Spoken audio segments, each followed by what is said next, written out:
number 6, verse number 6, Dṛg-Dṛśya-Viveka.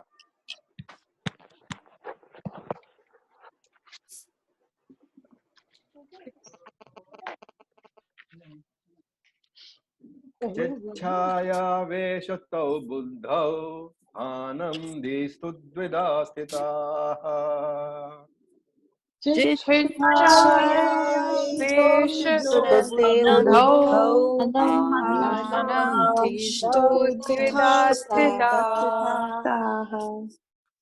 एकहङ्कृतिरन्यः स्यात् अन्तःकरणरूपिणी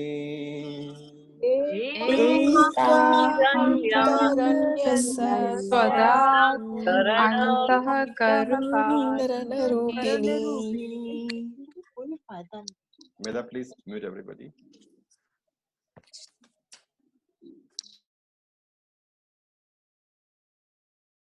Okay, so with the previous 5 verses,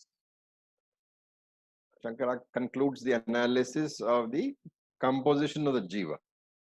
Now, in the next 7 verses, he talks about the mechanism behind the arrival of the 3 drishtas, the 3 seers, how they originate, how they function, what are their roles and activities, what is the content of individual activities, all that is being discussed.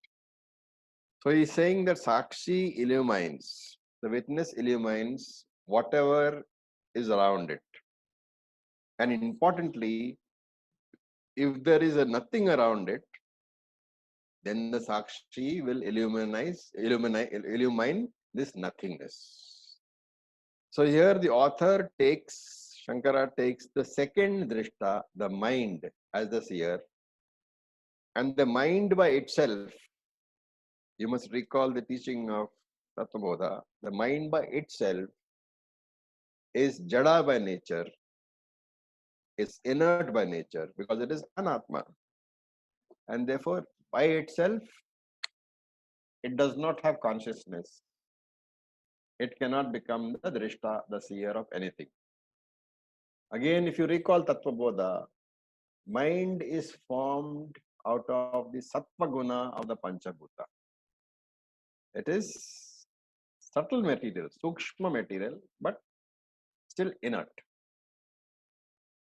And therefore, he says, chit chaya. Chit chaya, you have to break into chit plus chaya. So what is chit plus chaya? How will you translate chit plus chaya? Anybody? Is it reflected consciousness? Yes, but I want to explain how. How do you arrive at the conclusion that chit chaya is reflected consciousness? Because it's chaya of the chit, and chit works unless the consciousness is there, the mind is not working. Okay, so chaya here doesn't mean shadow, it means reflection, and therefore chit chaya, reflected consciousness. Yes. And he says avasataha. Avasataha means entering, pravesh. So this chit chaya enters. What does enter? Buddhau. Enters the buddhi, enters the intellect. And because of that, bhanam, there is a appearance of sentiency, there's appearance of life. So the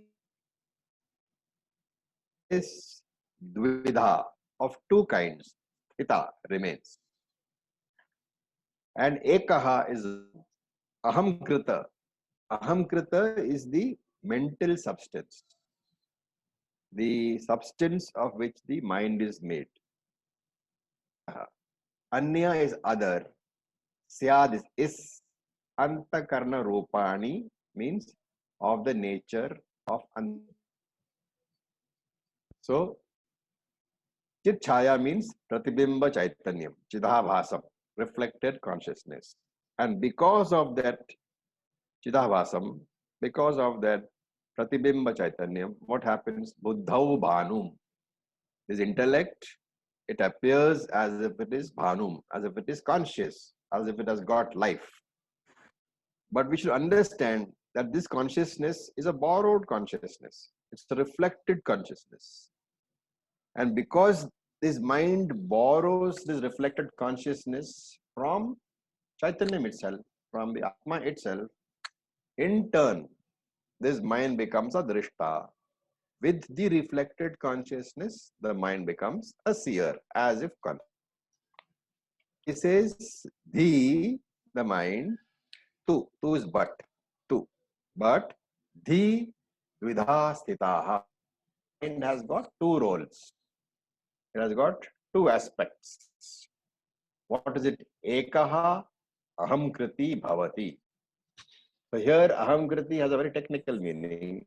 It means the mental substance which we talked about in the Gita, manodravyam, the substance of which the mind is made. The dravya amsham, the material part of the mind.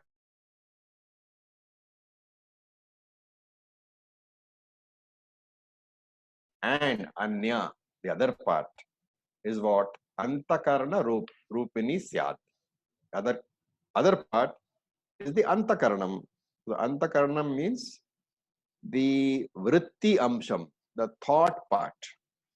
So the mind has got two parts. One is the substance and one is the thought. Okay, it is like you can imagine that the substance, if you are likening the mind to a lake, then the aham kriti, the substance, the manodravyam is the water in the lake, and the antakaranam is the wave in the lake. So the function of the water in the lake, that is to say, when the water turns into brings about the waves, when the wind brings waves in the water, that is the function of the water. The waves are there in the water. It consists of water itself, but it's a different form. It's called a function of the water. It's called a vritti amsham. Similarly, if you take the mind, the thoughts are the function. Okay, so two parts of the mind, the material and the antakaranam, the vritti amsham, the material and the thoughts. Now, Vedanta says that this dravya amsham, the material part of the mind, remains in your body, and the vritti amsham, the travels out of your body, pervades any external object to experience it. So the material part remains inside, and the thought part travels out, envelops whichever object it experience, and that is how I get knowledge of what that object is. Like you can also take the torch. The torch remains in my hand, but the light travels out. It's a very technical thing that he has given. He says there's two parts of this mind as a seer. One part remains in the body, in the subtle body. The other part travels out, like the torch remaining in your hand and the light traveling out. The two technical words you have to remember. Is dravya amsham, manodravyam, and antakarana is vritti amsham, the thought part. Getting a So I'm opening out in case you want to ask any questions. You can unmute yourself. And Sharmila, you're on. Can you please mute yourself if you're not saying anything? Okay. From you. Okay. You want to?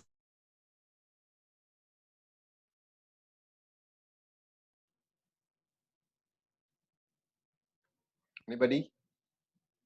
Sir, could you give an example for the difference between two? I mean, Manodravyam as Manodravyam. One is the torch and one is the light. So the torch is the Manodravyam is the torch, the material of from, and the light is the vritti. So one remains in hand, And the function of the torch is to give the light.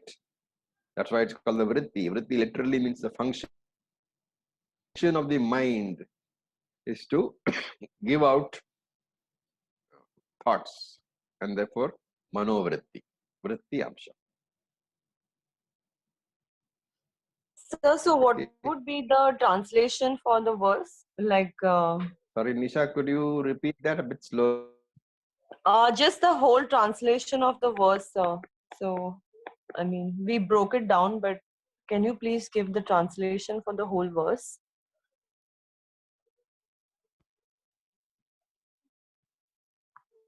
That's what I gave you. Chit chaya, because aveshataha enters the buddhi, and because of that, bhanam, sentient, and the buddhi, dvidha has two roles. What are they? Eka aham kriti bhavati. Eka aham kriti bhavati. Anyaha is of the nature of the antakarna. That is the translation. Okay, So okay. Thank buddhi you, sir. appears to possess life. I can repeat it in running English. Buddhi appears to possess life on account of the reflected consciousness. Buddhi is of two kinds. One is the material portion, and the other is the thought portion. Okay. Thank you, sir. Sir, Okay. um, Yes, please. I'm very new here, so I wanted to understand which text are we talking about today? We are talking about a text called Dṛg-Dṛśya-Viveka. Now, it's an advanced text, and we have been doing it for some time, but then most Understand, yeah. students here are fairly advanced students. So Of course, yes. you may find it a bit difficult, but just hang on, okay? Sooner or Yes, yes. later. I have a small Raja question. Govindam In is, the of course, last, the easier text. Yes, yes, tell me. you mentioned that mm, we have two parts of the mind. One remains inside and one goes outside. So is this the Yeah. part where desire is involved?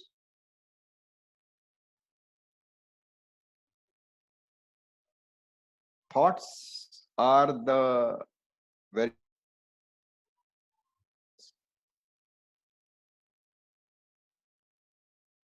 So see, here the analysis is slightly more technical, saying there are two parts. One is the foundation and one is the function.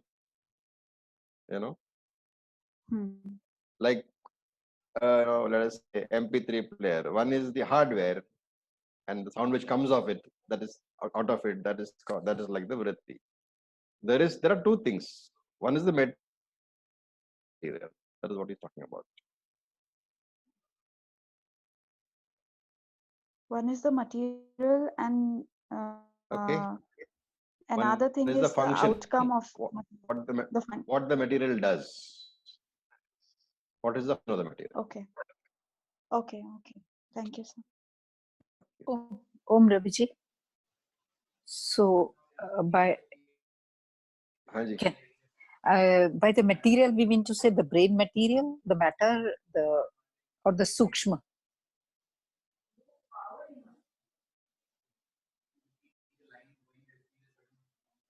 Om. Your voice is broken up completely. I can't hear you. By the material, do we mean to say the brain matter or the sukshma? No, both are sukshma, both are anatma. Okay.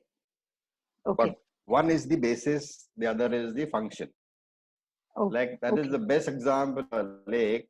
Water is there, and the function of in that case, the function of the water is the wave. Ji. That way. Okay, let's look at verse number 7. So if you can unmute everybody, Meta will chant that.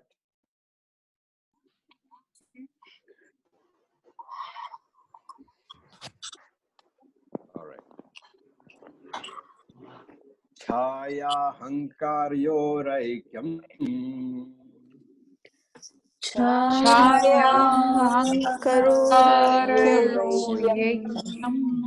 taptaya pindavanmatam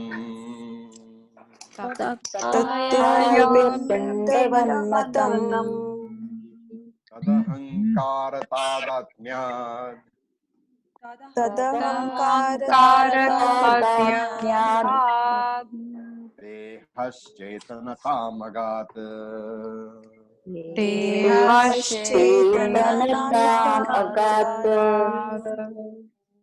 Okay, you can please mute everybody.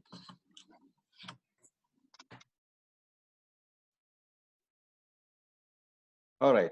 Now, here Shankara is talking, what is the connection between the mind and the reflected consciousness? What is the connection between Manas and Chidabhasa? Remember, Chidabhasa is the reflected consciousness.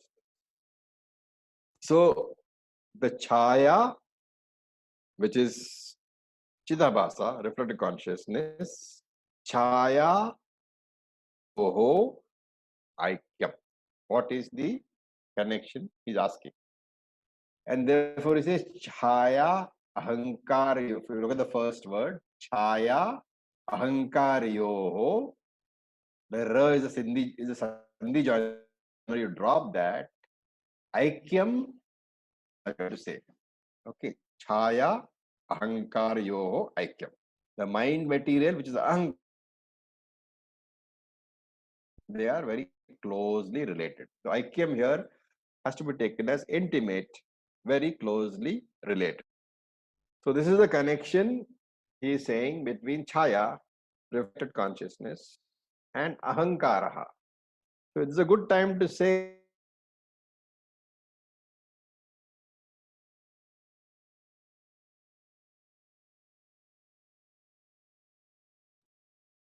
does not mean the Ahamkara of your Dharma Shastra, which is looked upon as something which is not desirable. Is a technical term.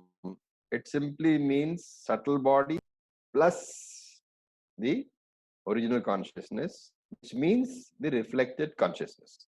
So Ahankara simply means that the mind material plus Manodravyam plus the reflected consciousness. So he says that Chaya Ahankaryo, the reflected consciousness has a very close connection with the mind material, which is the reflecting medium. How? He explains. So first word, Chaya Ahankara Yoho Aikyam Taptaya. Taptaya has to be broken there and connect Matam. So Taptaya Pind Matam.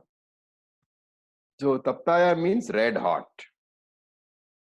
Like Pindavan Matam.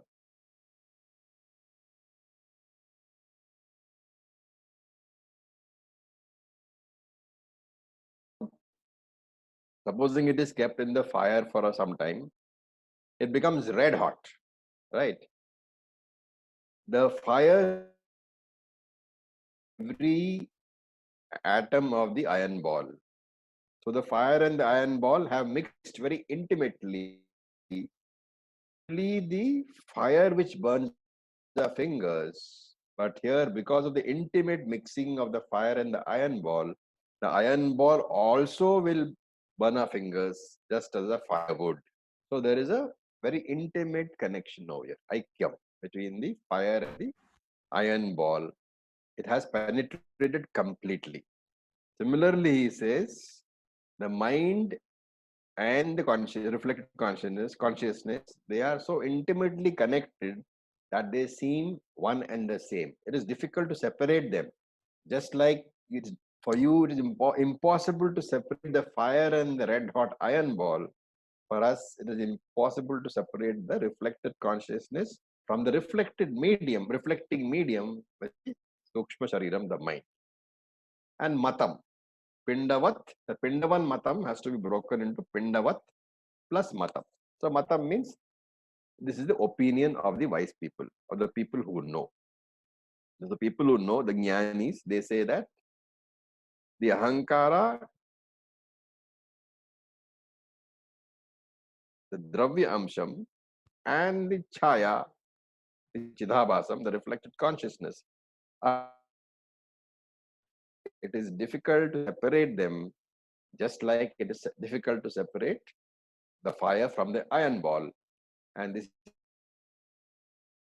the mind Chidabhasa mixture is in contact with the physical body from the time blessed by consciousness, which is what we call Jiva, which is what he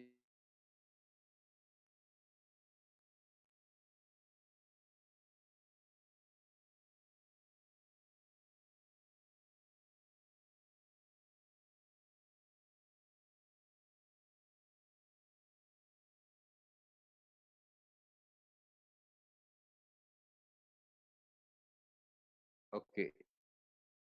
So the mind and the Chidabhasa mixture is in touch with the physical body from the very moment of the birth. And what is this body made of? What is the component of the physical body, of the gunas of the five elements constitute the physical body? Back to Tattvabodha. The physical body is consisting of which guna? Tamas. Of which element? All the elements. Tamas of all the elements, right? So the physical body is the result of tamguna of all the five elements, and this sentient mind borrows consciousness from the sakshi. The mind becomes sentient. Therefore, he says, tad ahankara tadatmyad. So tadatmyam means a very close connection, almost becoming the same as. Tadatmyam is identification. So tad ahankara tadatmyad. The mind material has become sentient, and because of that, deha chetanam agat. The physical body appears to be sentient, appears to be conscious. And once the physical body appears to be conscious, gets consciousness, the golakams are available. And because the golakams are available, the sense organs are capable of being the seer, which is where we started. You remember? At the first seer. So he's tracing out the entire sequence, how it is that sense organs become a drishta.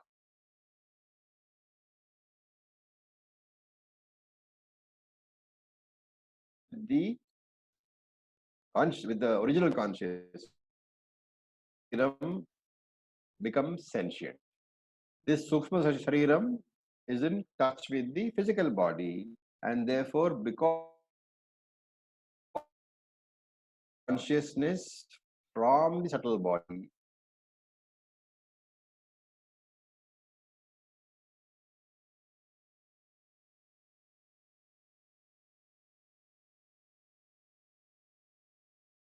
Can't hear Raviji properly. Yeah, you're breaking. Yeah. That's what I. It was my.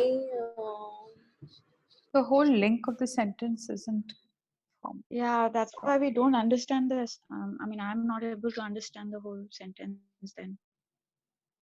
I was thinking maybe it's just from my end or for sir's end. I'm confused. No, I assume everyone's the been same. having Wi-Fi internet issues today. It's all been there all over, I believe. I guess so. The whole link just kind of just snaps off. We talked about it.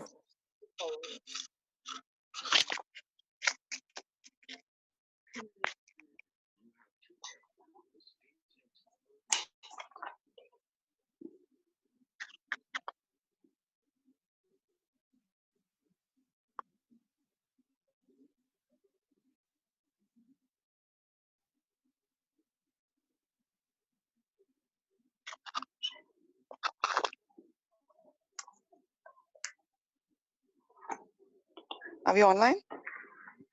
We are, yes. Okay. We are online. Raviji is not, seems like. We can see him online, but I mean, whatever he's speaking, I think we can't hear it. Like, there's no transmission from his side of the voice. Nobody can hear, only few of us cannot hear. No, we cannot hear. Having an issue hearing. No one I don't can think hear. anyone can hear. No one can hear. Okay, Okay. I'm back again. So, Meda, could you please mute everybody? Yeah, sir, we are having a little issue here. What happened? We are having a little issue with hearing. I think the Wi-Fi is cutting from all our ends. So sir, this verse it's been breaking in between, so everyone's getting a little bit of problem in understanding it. And it's Yeah, I been there know. since the So, beginning. But if you could just once summarize what you spoke, so we can just keep a note and then go through the recording. yeah, okay. So, Thank Meda, you. could you just mute everybody and I can just summarize?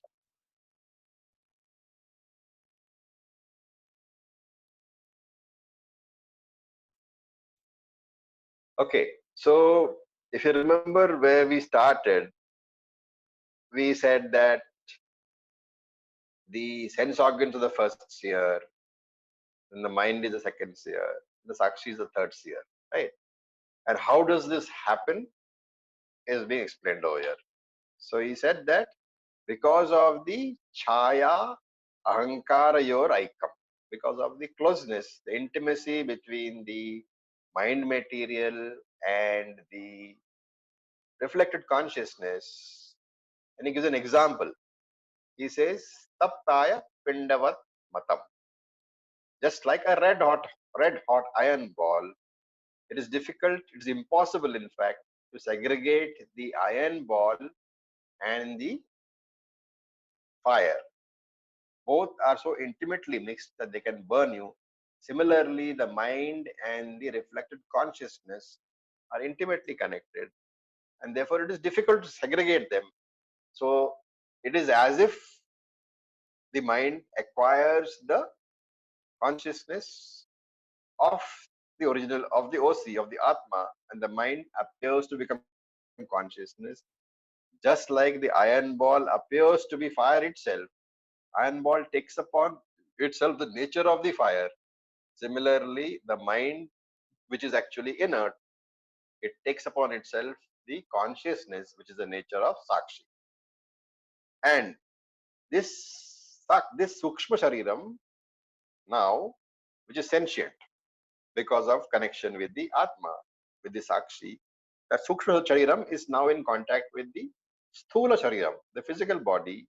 The physical body, therefore, borrows consciousness from the Sukshma Shariram and appears to become conscious itself. This apparently conscious physical body,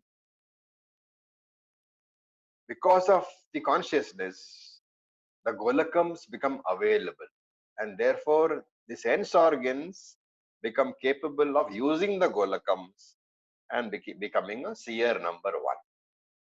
So when I'm saying that I'm experiencing the mind, I mean Sakshi experiences the mind. So whenever I use the word I, it will be focused either on seer number one, or seer number two, or seer number three. All the three seers, the sense organs, the mind, and the Sakshi, they are intimately mixed together. That is why there is a problem. It is not that the sense organs are capable of seeing by themselves. It is not that the mind is capable of seeing by itself. But the Sakshi, which is the original seer, it is mixed intimately with all the three. And Vedanta is telling you that seer number three, the Sakshi, is the real I, is the real you. The other two are incidental. This is the basic teaching. At the time of death, what happens? The physical body dies, and therefore the golakams no longer are available. Seer number one perishes. The Sukshma Shariram leaves the physical body. seer number 2 leaves the physical body, and the Sukshma Shariram cannot interact directly. It cannot see because there is no physical body. This leaving, this departure of the Sukshma Shariram from the physical body is called the death of the physical body. And until the Sukshma Shariram acquires another physical body, it will not be capable of functioning as the seer. So this is the essence of that particular verse. With this, we'll stop, and Medha, you can unmute in case we have any questions.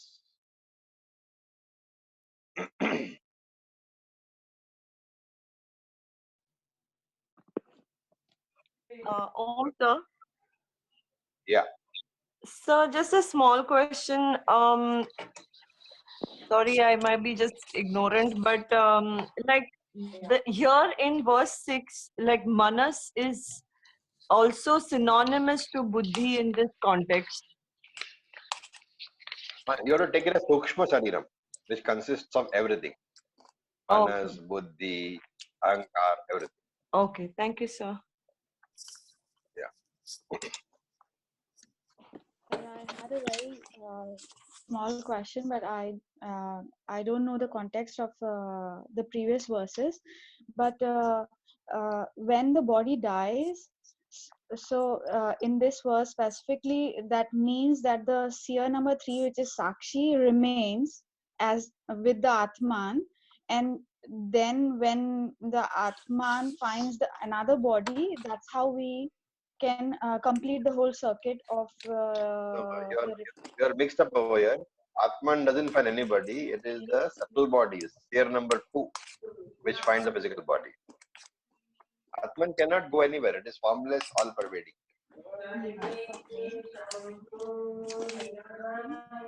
Always subtle body, which is the traveler. And the subtle body is the Jivatman, or Subtle body is Jivat. okay. Thank you. Okay. So with this, we'll close for the day. Om Purnamada Purnamidam पूर्णमिदं पूर्णात् पूर्णमुदच्यते पूर्णस्य पूर्णमादाय पूर्णमेवावशिष्यते शान्ति शान्ति शान्ति शान्तिः हरि ओम Shivaya. Okay, guys. Om Namah Shivaya. Thank you Thank so you, much, sir. sir. Om Namah Shivaya. Thank you, sir. Thank you, sir. Thank you, Thank everybody. you, sir. Thank you, Thank you. Acharya ji. Thank you. Bye.